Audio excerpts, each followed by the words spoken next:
Hello friend, हम लोग इस वीडियो में प्रैक्टिस सेट नंबर 2 को पढ़ेंगे और देखेंगे कि आप लोग कितना क्वेश्चन सही कर पाते हैं। आप लोग खुद को जांचने का एक मौका मिलेगा कि आप लोग कितना आंसर सही कर पाते हैं। इससे पहले का सेट में हम लोग प्रैक्टिस सेट नंबर 1 को पढ़ चुके थे। आज इस वीडियो में हम लोग पढ़ेंगे प्रैक्टिस सेट नंबर 1। तो चलिए क्वेश्चन को जूम कर दिए। पहला नंबर क्वेश्चन को देखिएगा। राजा ब्राह्मणों को छोड़कर सबका स्वामी है, यह विचार किसके थे? बताइएगा। पहला का राइट आंसर, तो राइट आंसर यहाँ पे 2 हो जाएगा, गौतम। आपको इसके बारे में बता दें कि राजा ब्राह्मणों को छोड़कर सबका स्वामी है, यह विचार गौतम धर्मसूत्र का था। चलिए अब हम लोग चलेंगे सेकंड नंबर क्वेश्चन की ओर। सेकंड नंबर क्वेश्चन क्या कह रहा है? किस चोल राजा ने मालदीव को जीता? सेकंड नंबर क्वेश्चन कह रहा है किस चोल राजा ने मालदीव को जीता? हम लोग इसको कम से कम 15 मिनट के अंदर में समाप्त कर देंगे। तो चलिए सेकंड का राइट आंसर हो जाएगा 1, राज प्रथम। आपको बता दें कि राज प्रथम चोल वंश का प्रमुख राजा था, जिसकी समुद्री सेना 12,000 की सेना थी। उसने श्रीलंका और मालदीव को जीतकर अपनी समुद्री शक्ति का परिचय दिया था। चलिए उसके बाद चलेंगे हम लोग 3 नंबर क्वेश्चन की ओर। देखेंगे अशोक के ब्राह्मणी शिलालेख को सर्वप्रथम किसने पढ़ा? अशोक के जो ब्राह्मणी शिलालेख था सर्वप्रथम किसने पढ़ा? सबसे पहले आप लोग क्वेश्चन को समझने का प्रयास कीजिएगा, उसके बाद आंसर आसानी से आपको मिल जाएगा। तो चलिए तीसरा का राइट आंसर आप लोग बताइएगा। तो तीसरा का राइट आंसर हो जाएगा ए, जेम्स प्रिंसपे। आपको बता दें कि जेम्स प्रिंसपे 1799 से लेकर के 1840 तक का इसका शासन काल था। एक इंग्लिश विद्वान था। 1799 से लेकर 1840 तक का ये इनका जीवन रहा और यह इंग्लिश विद्वान थे। सर्वप्रथम अशोक शिलालेख को पढ़े थे और सर्वप्रथम ब्राह्मणी लिपि को भी पढ़ा था। तो चलिए हम लोग चलेंगे 4 नंबर क्वेश्चन की ओर। क्या कह रहा? 1309 ईस्वी में वारंगल के खिलाफ अभियान किसने चलाया? किसने चलाया था मेरे दोस्त? सभी लोग बताइएगा, जिनको आता है सभी लोग खुद को जांचने का यह मौका मिलेगा आपको यह क्वेश्चन के माध्यम से कि आप लोग कितना क्वेश्चन को सही कर पाएंगे। तो चलिए 4 का राइट आंसर यहाँ पे हो जाएगा बी हो जाएगा, मलिक काफूर।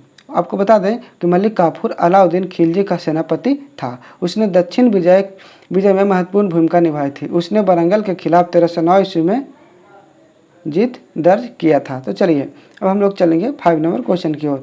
मुगल साम्राज्य के बाद कौन सा राज्य सबसे शक्तिशाली हुआ? 5 नंबर क्वेश्चन को आप सभी लोग देखिएगा। मराठा, खिलजी, तुगलक, सैयद। तो 5 का राइट आंसर यहाँ पर हो जाएगा मराठा।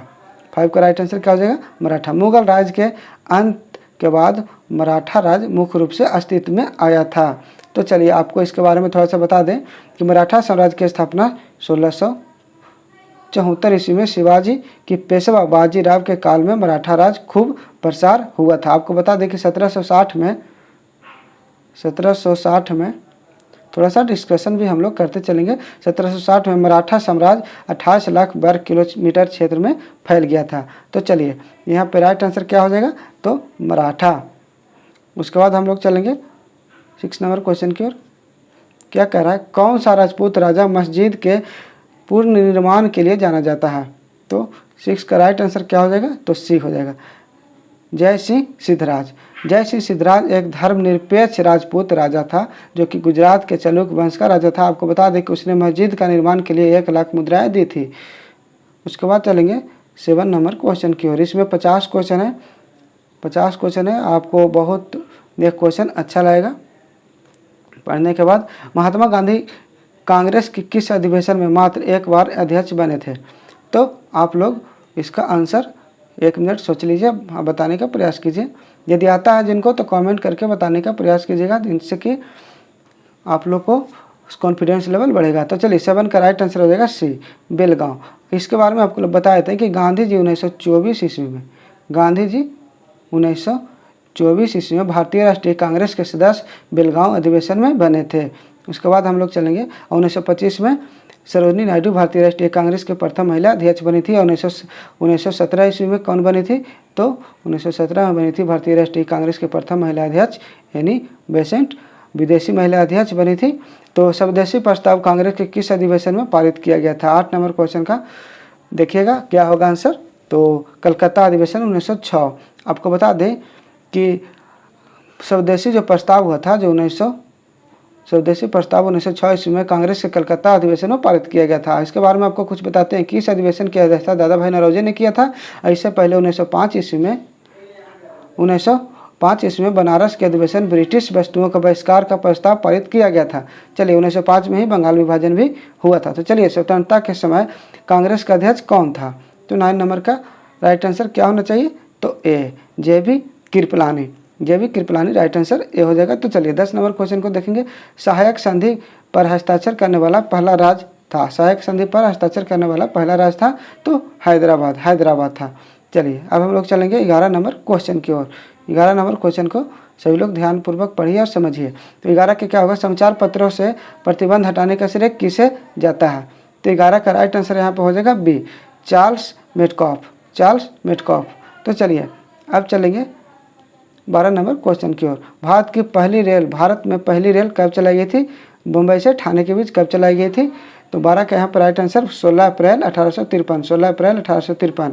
सभी लोग ये सभी चीज़ों को याद रखने का प्रयास कीजिएगा, जिससे कि एग्जाम में आपको बहुत मतलब कि सहायता मिलेगी। चलिए 13 नंबर क्वेश्चन, मोपिला विद्रोह किस राज्य से संबंधित है?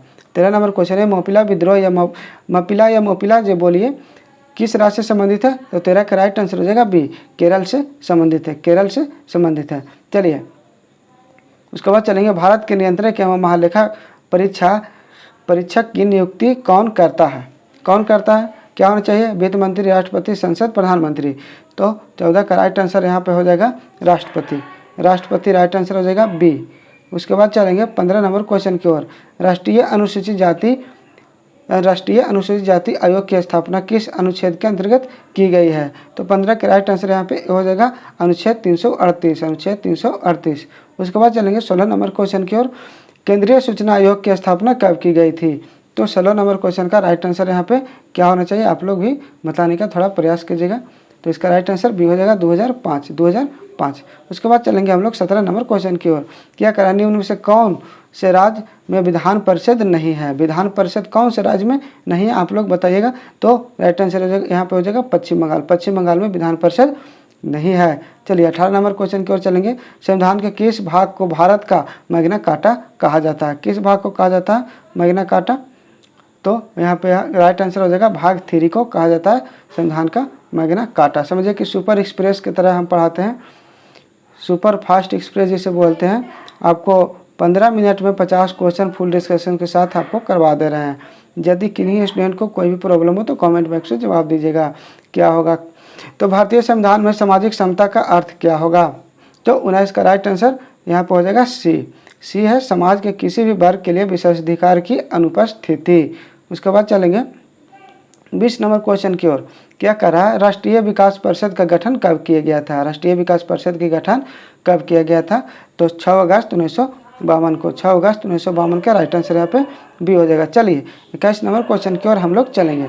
क्या कर रहा? विद्युत बल्ब का फिलामेंट किस धातु का बना होता है? आप सभी लोग को पता होगा इसका जवाब। विद्युत बल्ब का फिलामेंट किस धातु का बना होता है? तो 21 का सभी लोग बताइएगा। सोचिए एक सेकंड क्या होना चाहिए। तो राइट आंसर यहाँ पे सी हो जाएगा टंगस्टन का बना होता है। चलिए उसके बाद चलेंगे 22 नंबर क्वेश्चन में। क्या करा? 2 समतल दर्पण एक दूसरे से 90 के कोण पर झुके हैं, 90 डिग्री के कोण पर झुके हैं, तो इसके बीच रखी एक गेंद की प्रतिबिंब की संख्या कितनी होगी? तो 22 का राइट आंसर क्या होना चाहिए? तो ए होना चाहिए। 22 का राइट आंसर ए में 3 है, 3 होना चाहिए, 3 होगा राइट आंसर। चलिए हम लोग चलेंगे 23 नंबर क्वेश्चन की ओर। क्या कर रहा है? उगता एवं डूबता सूर्य लाल प्रतीत होता है, क्यों? तो 23 का राइट आंसर यहाँ पर हो जाएगा बी।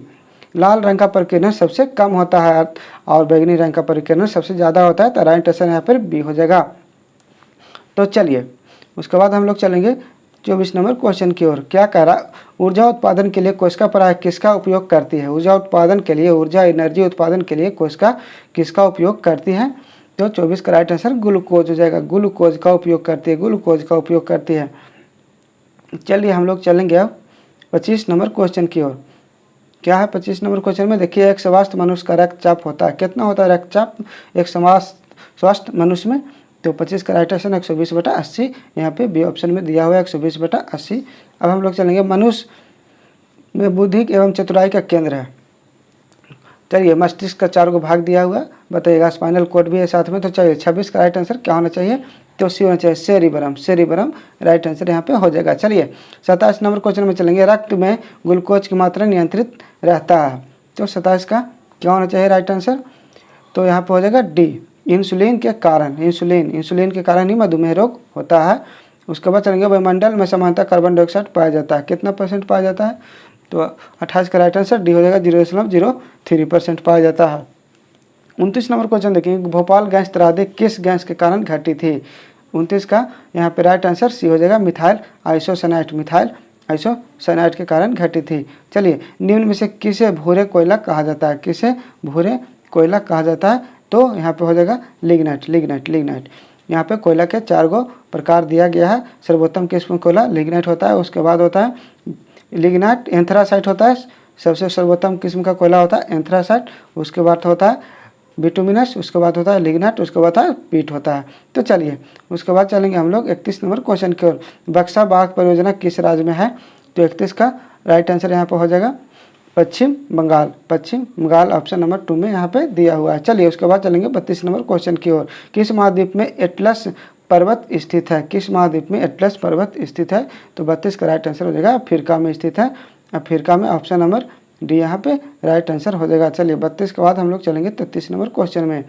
Super fast express. चलिए 33 के गोबी मरुस्थल किस देश में है, गोबी मरुस्थल पूछ रहा है, तो 33 का क्या राइट आंसर होना चाहिए, तो यहाँ पे हो जाएगा मंगोलिया।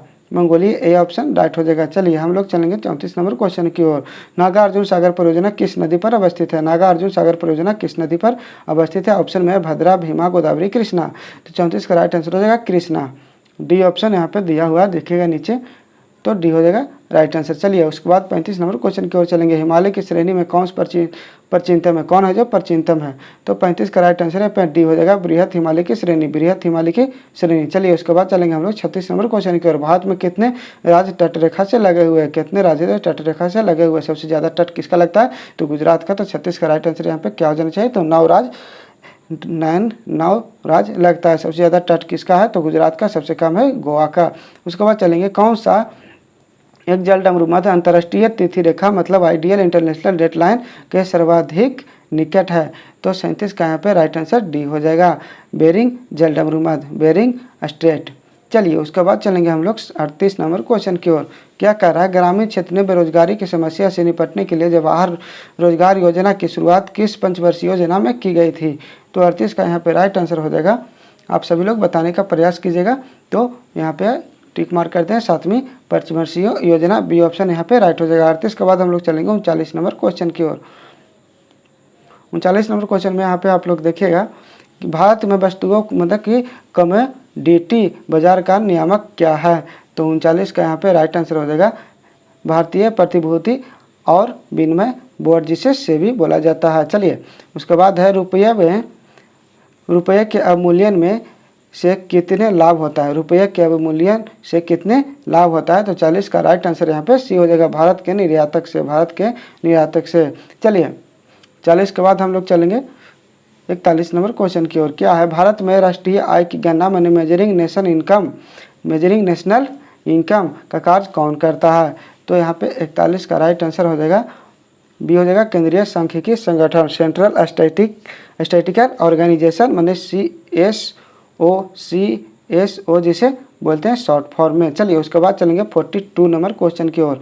अर्थव्यवस्था के द्वितीय क्षेत्र मतलब सेकेंडरी सेक्टर के अंतर्गत किसे शामिल किया जाता है, तो 42 का यहाँ पे राइट आंसर क्या हो जाएगा, 42 का बिजली, गैस, लॉयर्स मतलब ये सभी, राइट आंसर यहाँ पे डी हो जाएगा। चलिए 42 के बाद हम लोग चलेंगे 43 नंबर क्वेश्चन की ओर।